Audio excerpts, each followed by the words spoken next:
রবীন্দ্রনাথ ঠাকুর তখন মাঝে মাঝেই আশ্রম প্রাঙ্গণে ঘুরতেন।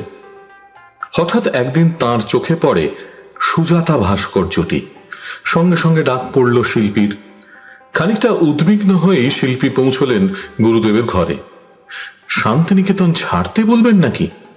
ঘরে যেতেই শুরু হলো সেই ভাস্কর্য নিয়ে জিজ্ঞাসাবাদ। প্রশ্ন শেষে গুরুদেব আদেশ দিলেন, এমন করেই আশ্রম প্রাঙ্গণ একের পর এক ভাস্কর্যে ভরিয়ে তুলতে হবে। শিল্পী মাথা পেতে নিয়েছিলেন সেই আদেশ। শান্তিনিকেতন আজ সমৃদ্ধ তাঁর বুদ্ধ, গান্ধী, সাঁওতাল পরিবার, ব্ল্যাক হাউসের মতো অসামান্য সব ভাস্কর্যে। সেই শিল্পী আর কেউ নন, স্বয়ং রামকিঙ্কর বেইজ। বাঁকুড়ার প্রত্যন্ত গ্রাম যোগীপাড়ায় জন্ম। বাবা চণ্ডীচরণ বেইজ পেশায় ছিলেন নাপিত। শিল্পীর জন্মসাল নিয়ে বিতর্ক রয়েছে, তবে বিশ্বভারতীর নথি বলে তার জন্ম তারিখ 1906 সালের 25শে মে। প্রতিবেশী অনন্ত সূত্রধর ছিলেন রামকিঙ্কর বেইজের প্রথম শিল্প শিক্ষক। প্রতিমা গড়তে হাতে হাতে সাহায্য করতেন অল্প বয়স থেকেই। পরে রামকিঙ্কর নিজেই কাদামাটি দিয়ে মূর্তি গড়া শুরু করেন। এহেন প্রতিভাই একদিন নজর কাড়ে রামানন্দ চট্টোপাধ্যায়ের। তিনি তখন প্রবাসী পত্রিকার সম্পাদক, বাড়ি ওই যোগীপাড়া গ্রামেই। পত্রিকা সম্পাদনার সুবাদে কলকাতার সাংস্কৃতিক জগতে তিনি বেশ পরিচিত। প্রতিভা চিনতে তার ভুল হয়নি। সোজা রামকিঙ্কর বেইজকে সঙ্গে নিয়ে হাজির হন শান্তিনিকেতনে। 1925 সালে মাত্র 19 বছর বয়সে রামকিঙ্কর বেইজের শান্তিনিকেতনে আগমন। মাস্টারমশাই নন্দলাল বসু তার কাজ দেখে বলেছিলেন, তুমি তো সবই জানো, আবার এখানে কেন? তারপর কি ভেবে আবার বলেন, আচ্ছা 2-3 বছর থাকো।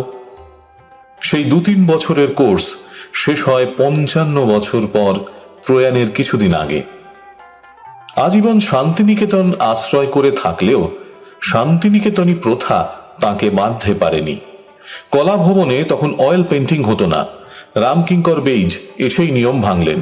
মাস্টারমশাই নন্দলাল বসুর প্রবল আপত্তি ছিল, কিন্তু ধোপে টেকেনি। মাস্টারমশাইয়ের সঙ্গে বিরোধ হয়েছিল কিউবিজম ও জীবন্ত মডেলের ব্যবহার নিয়ে। পরে এক সাক্ষাৎকারে রামকিঙ্কর জানাচ্ছেন, আমি তার উপদেশ মেনে চলিনি। প্রথমে ছাত্র, তারপর শিক্ষক ও সবশেষে কলা ভবনের অধ্যক্ষ।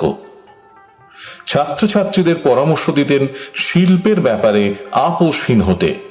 কাজ ভালো না হলে ভেঙে ফেলে আবার করতে বলতেন। কখনো কখনো নিজেই ভেঙে দিতেন। একই দৃষ্টিভঙ্গি পোষণ করতেন নিজের কাজের ব্যাপারেও। একবার রবীন্দ্রনাথ ঠাকুরের প্রতিকৃতি গড়তে গিয়ে বেশ রিয়ালিস্টিক করে ফেললেন। সবাই খুশি, প্রশংসায় পঞ্চমুখ। হঠাৎ পরের দিন শিল্পীর ঘর থেকে শোনা গেল কিছু ভাঙার আওয়াজ। দরজা খুলতেই দেখা গেল মূর্তিটি আর নেই।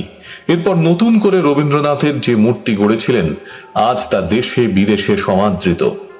মধ্যবিত্ত ভদ্রতার আঁটো সাঁটো মার্জিনের বাইরে সংসার পেতেছিলেন রামকিঙ্কর বেইজ।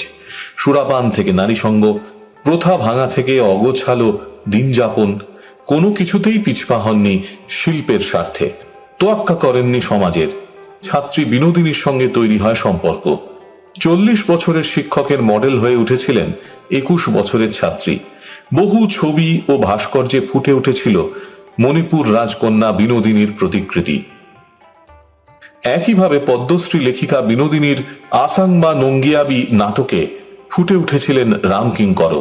বহুবার সে নাটক সম্প্রচারিত হয়েছে আকাশবাণীতে। 1970 সালে ভারত সরকার তাকে পদ্মভূষণ সম্মানে ভূষিত করে।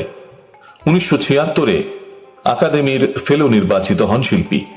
1977 সালে বিশ্বভারতী থেকে পান দেশিকোত্তম সম্মান।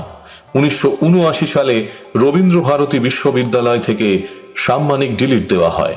1975 সালে এই বরেণ্য শিল্পীর জীবন কাহিনী কেন্দ্র করে তথ্যচিত্র নির্মাণ করেন চিত্র পরিচালক ঋত্বিক ঘটক।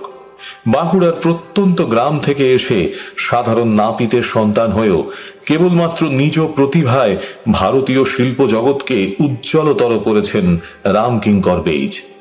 তাঁর জন্মবার্ষিকীতে আজ বাংলা লাইভের বিশেষ শ্রদ্ধার্ঘ্য।